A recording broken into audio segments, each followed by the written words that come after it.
Termination effective immediately. My wedding present to you. The text message glowed on my phone screen like a neon sign in the darkness.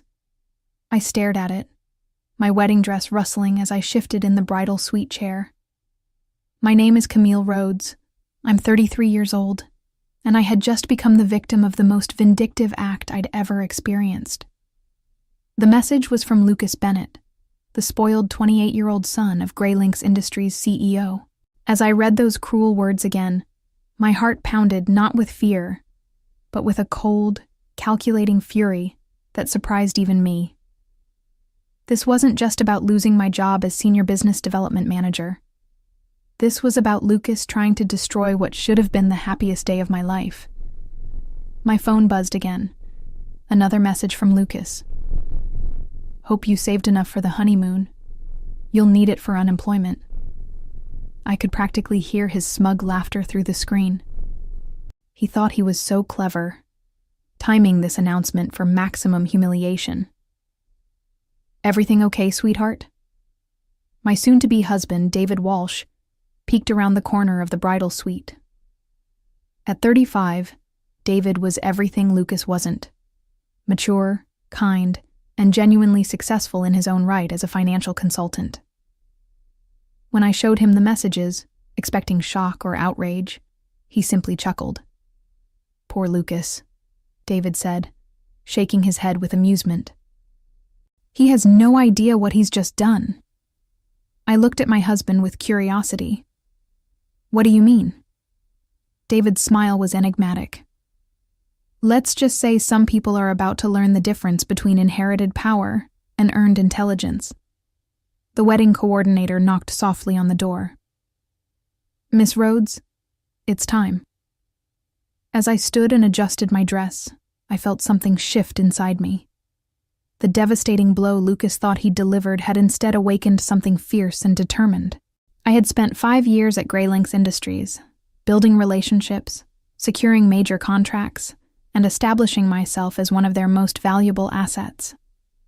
Lucas might have his father's name on the building, but I had something far more powerful, the trust and respect of our biggest clients. My phone buzzed one more time. Lucas again. Clean out your desk Monday. Security will escort you out. I smiled as I slipped the phone into my purse. Lucas had made one critical miscalculation. He assumed that firing me would end my influence at Greylinks Industries.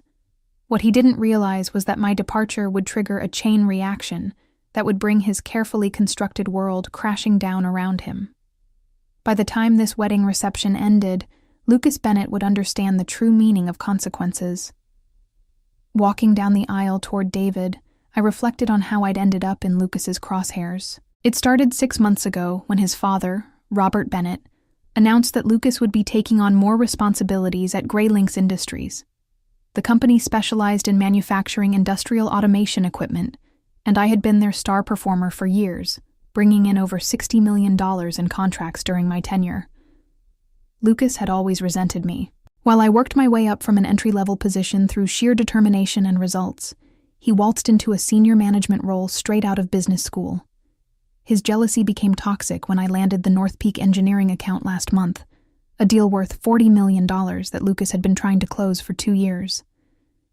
She's making me look incompetent, I'd overheard him complaining to his father. Robert's response had been diplomatic, but firm. Results speak louder than complaints, son. That conversation apparently planted the seed for today's vindictive attack. Lucas must have been planning this moment for weeks, timing my termination to coincide with my wedding day. He probably imagined me collapsing in tears, my special day ruined by his cruel power play. My relationship with the Bennett family had been complex from the beginning. Robert genuinely respected my work and often praised my ability to understand clients' needs in ways that his own son couldn't. Camille has an intuitive grasp of what makes these deals work, he told the board of directors during my last performance review. But Lucas saw my success as a threat to his eventual inheritance of the company. Every major contract I secured made his own mediocre performance look worse by comparison. When I received the prestigious Industry Excellence Award 3 months ago, Lucas's resentment reached a boiling point. He started undermining my projects, scheduling conflicting meetings during my client presentations, and spreading rumors about my aggressive negotiation tactics. The irony was that my wedding to David actually strengthened my professional network.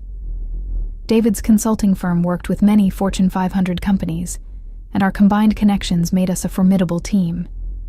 Lucas probably saw our marriage as another threat to his position.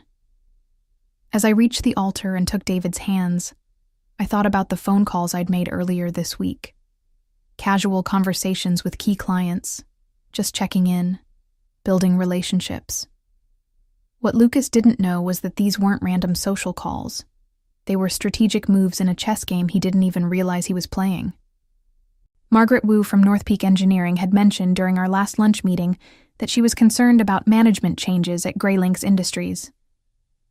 "I hope they're not planning to shake up the team," she'd said.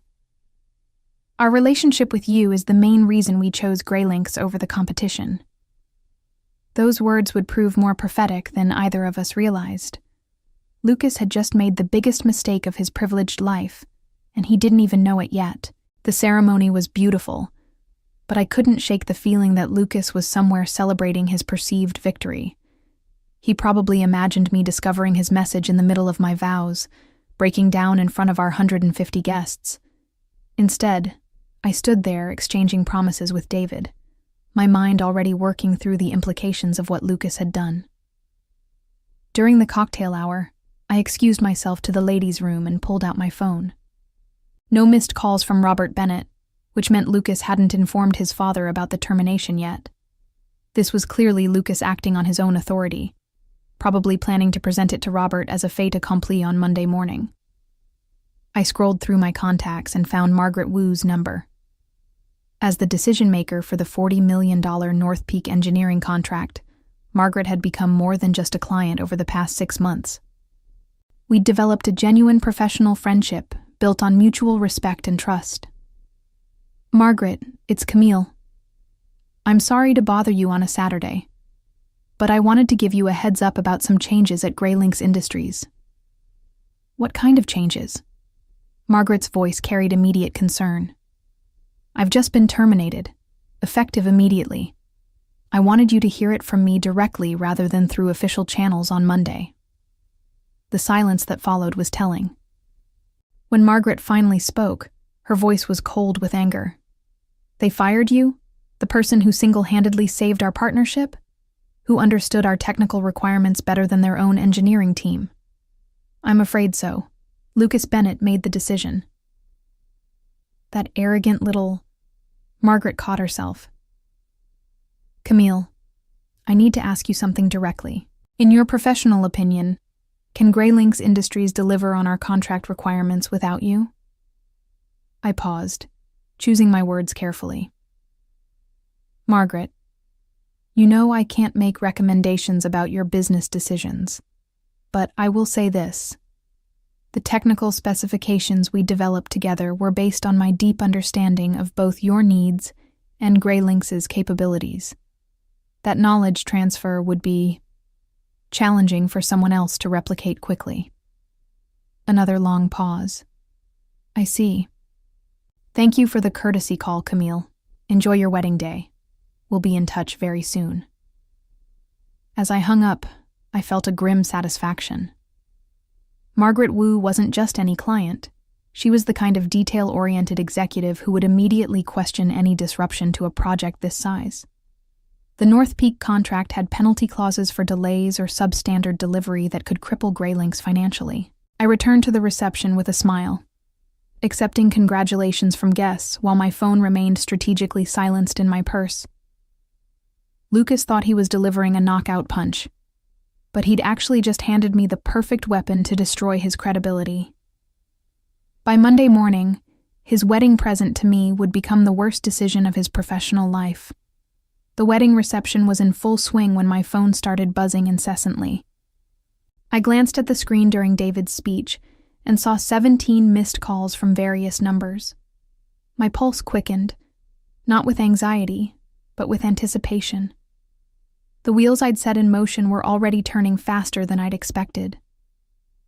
"Ladies and gentlemen," David was saying, raising his champagne glass, "I married the most brilliant woman I know today. Camille has this incredible ability to see 3 moves ahead in any situation. It's what makes her so successful in business, and it's what made me fall in love with her." If only he knew how prophetic those words were. As the applause died down, I excused myself again, this time heading to the venue's business center. 23 missed calls now, and counting. The first voicemail was from Margaret Wu, time-stamped just 40 minutes after our earlier conversation. "Camille, I've spoken with our board of directors. We're invoking the key personnel clause in our contract with Greylinks Industries. If you're no longer on the project, we consider the agreement void. I'll be calling Robert Bennett personally on Monday to discuss our options." The next message was from James Harrison at Kristen Global, another major client. "Camille, Margaret Wu just called me about some shakeup at Greylinks. She mentioned you've been let go? We need to talk immediately. Our contract has similar personnel requirements." My hands trembled as I listened to message after message. Word was spreading through the industry network faster than wildfire. These weren't just casual business relationships. They were professional partnerships built on years of trust and successful collaboration. Thomas Rodriguez from Lumirin Publishing had left 2 messages. "Camille, this is urgent. We're 3 weeks away from implementation on our automation system. If Greylinks thinks they can just swap out project managers at this stage, they're mistaken.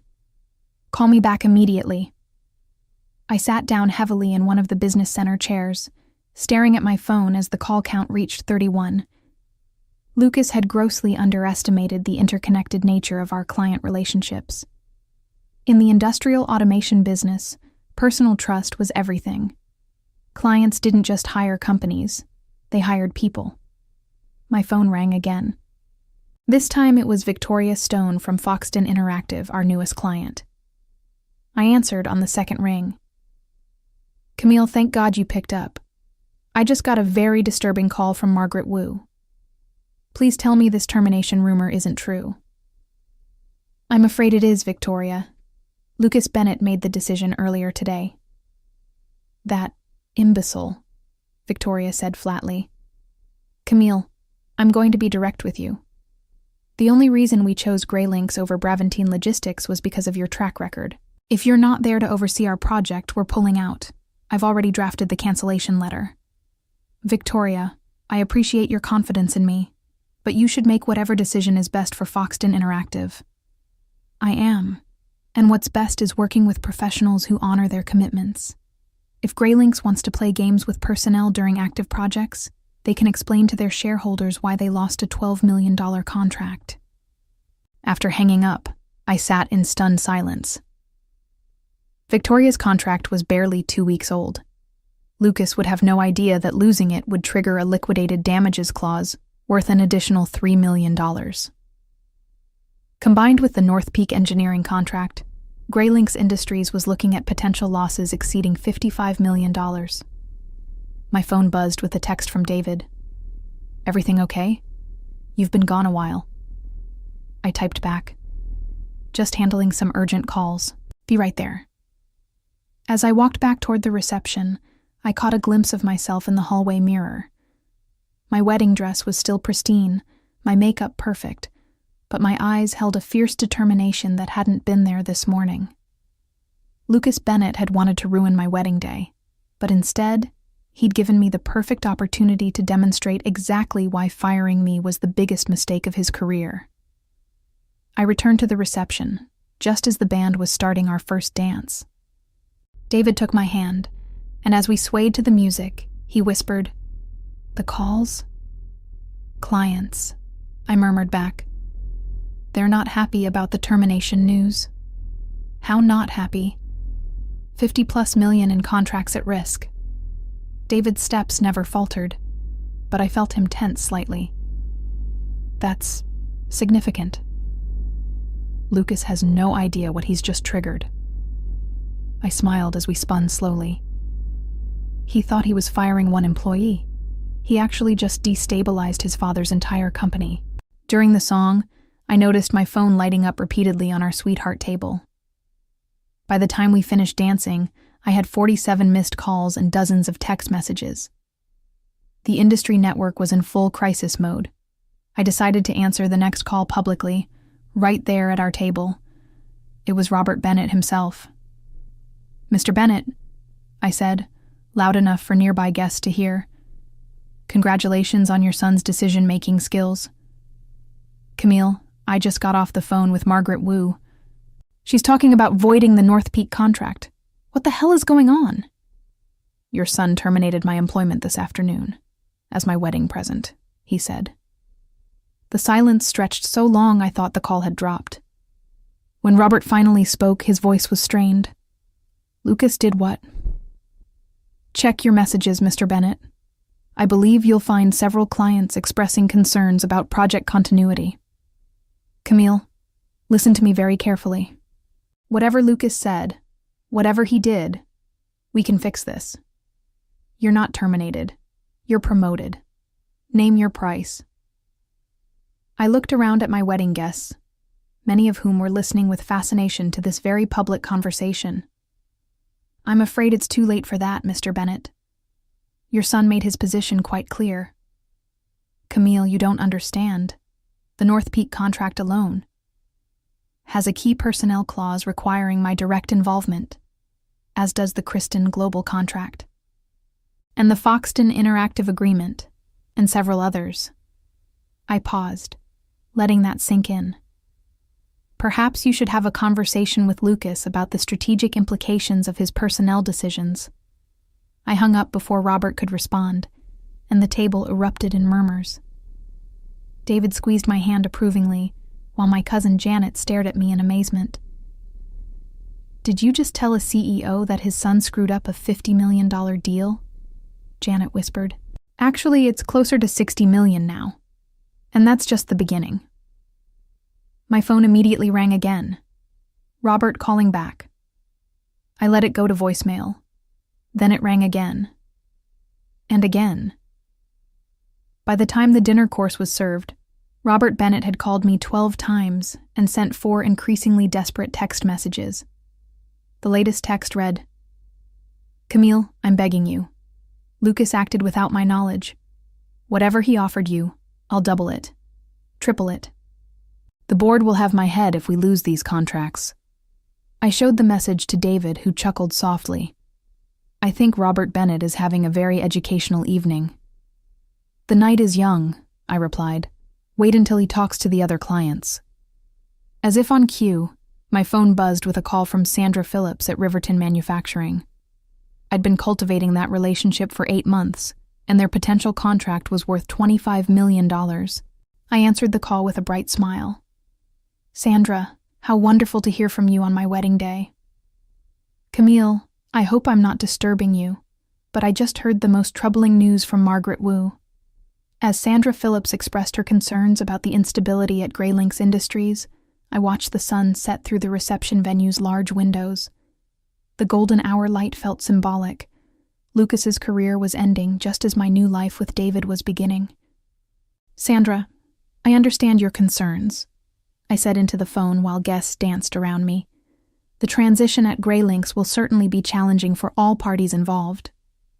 Challenging is an understatement. Our board specifically chose Greylinks because of your involvement. If you're no longer there, we'll need to reconsider our entire procurement strategy. That was the death knell for Lucas's prospects. Sandra's contract wasn't just worth $25 million. It was a gateway to the entire municipal infrastructure market. Losing Riverton Manufacturing would signal to other government contractors that Greylinks Industries was unstable. After ending the call, I found myself approached by my friend Allison, who worked in corporate communications. "Camille, what's happening? Your phone hasn't stopped ringing for 2 hours." "Lucas Bennett made a strategic error," I explained simply. "He terminated my employment today without considering the broader implications." "On your wedding day? That's horrible." "It's certainly been educational." I smiled as my phone buzzed again, this time with a call from Kenneth Morrison at Blackstone Outfitters. "Excuse me, I should take this." Kenneth's message was the same as all the others. Concerns about project continuity, questions about Greylinx's stability, and subtle threats to pull his $15 million contract. By now, the pattern was clear. The industry network that had taken me years to build was turning against Greylynx Industries in real time. David appeared at my side with a glass of champagne. How many contracts are we up to now? Total potential losses? Approaching $90 million. I sipped my champagne thoughtfully. And that's just the immediate impact. The reputation damage will cost them much more in future opportunities. Lucas must be having quite an evening. As if summoned by our conversation, my phone rang with an unknown number. I answered to find Lucas himself on the line, his voice tight with panic. "Camille, we need to talk. There's been a misunderstanding." "Lucas, how thoughtful of you to call on my wedding day. Are you enjoying your evening?" "Cut the act. I just got off a very unpleasant call with my father. He's upset about some client reactions to your departure." "Client reactions?" I feigned surprise. "Whatever could you mean?" "You know exactly what I mean. Margaret Wu is threatening to void the North Peak contract. Victoria Stone already sent a cancellation letter for Foxton Interactive. Thomas Rodriguez is demanding a meeting first thing Monday morning." I could hear the desperation creeping into his voice. The arrogant young executive who'd sent those smug text messages a few hours ago was rapidly realizing the magnitude of his miscalculation. "That does sound concerning," I said sympathetically. "Have you considered that these clients might be questioning Greylynx's commitment to project continuity?" "Camille, I'm prepared to reverse the termination. Full reinstatement, immediate promotion to Vice President of Business Development, 20% salary increase." "That's very generous, Lucas. But I'm afraid I'm rather busy with my wedding reception at the moment. This isn't a game. The board is calling an emergency meeting for tomorrow morning. My father is furious. If we lose these contracts, then perhaps you should have considered the consequences before sending me that charming text message about cleaning out my desk." I hung up and turned off my phone entirely. The nuclear chain reaction Lucas had triggered was beyond stopping now. Even if I wanted to save Greylynx Industries, which I decidedly did not, the damage to their reputation was irreversible. Monday morning arrived with the subtlety of a freight train.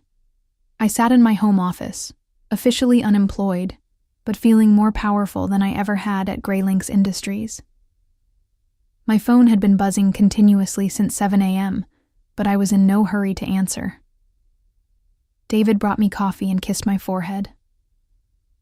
"Ready for the fireworks?" "They've already started."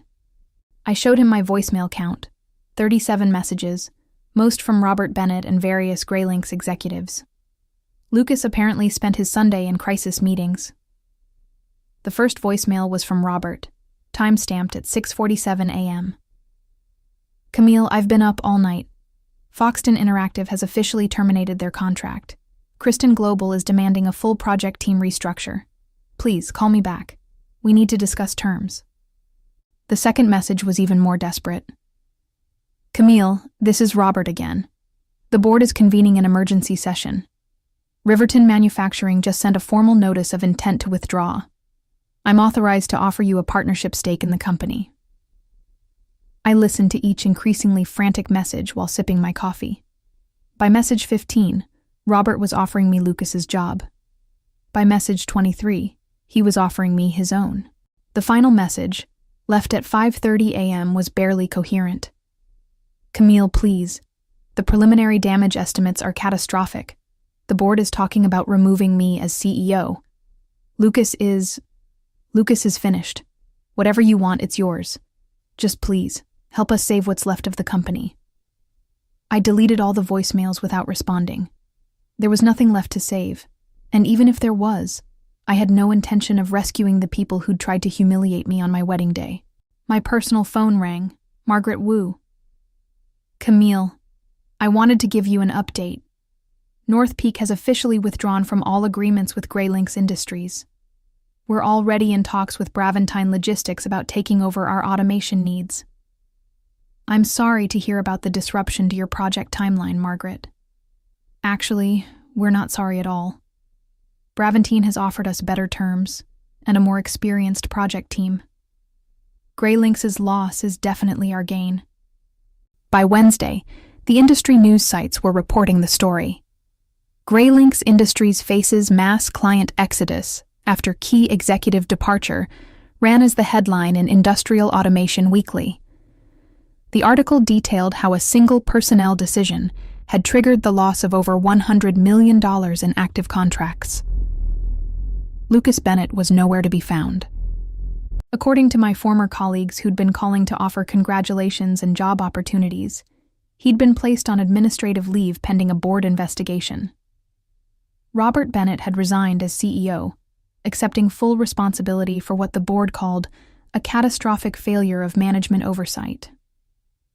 The interim CEO was already fielding acquisition offers from competitors looking to pick up Grey Lynx's remaining assets at fire sale prices. What had been a thriving company just 4 days ago was now a cautionary tale about the importance of key personnel relationships in relationship-driven industries. Victoria Stone from Foxton Interactive called to offer me a position as Director of Strategic Partnerships. "The way you handled this entire situation was masterful," she said. "You turned a vindictive attack into a demonstration of your true value. That's exactly the kind of strategic thinking we need on our team." Margaret Wu made a similar offer, as did Thomas Rodriguez and Kenneth Morrison. Even Sandra Phillips called on behalf of Riverton Manufacturing. "We're expanding our procurement team and looking for someone with deep industry knowledge and proven relationship-building skills." David found me in my office that afternoon, surrounded by job offers and contract proposals. "It seems like destroying Grey Lynx Industries was good for your career prospects."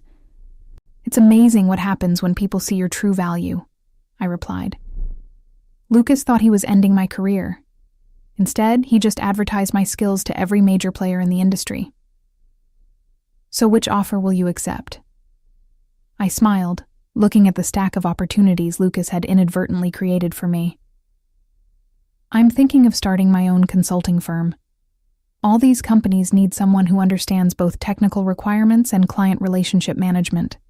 Lucas just proved there's a huge market for that expertise." Lucas Bennett's attempt to destroy my wedding day had backfired spectacularly. Within a week, he was unemployed and unemployable, his reputation in the industry permanently tarnished. Robert Bennett's resignation became effective immediately, and he spent the following months dealing with shareholder lawsuits and board investigations. The Grey Lynx Industries stock price plummeted 60% before the company was finally acquired by a competitor for a fraction of its former value. Lucas's inheritance evaporated along with the family business, leaving him to explain to future employers why his tenure as a senior executive had lasted exactly one disastrous weekend. As I signed the incorporation papers for Rhodes Strategic Consulting 6 weeks later, I reflected on how Lucas's cruelty had actually been the greatest gift of my career. His vindictive wedding present had freed me from a company that didn't value my contributions and launched me into entrepreneurship with a ready-made client base and an industry reputation for turning adversity into opportunity. Sometimes the best revenge is simply letting your enemies destroy themselves while you build something better from the ashes of their mistakes.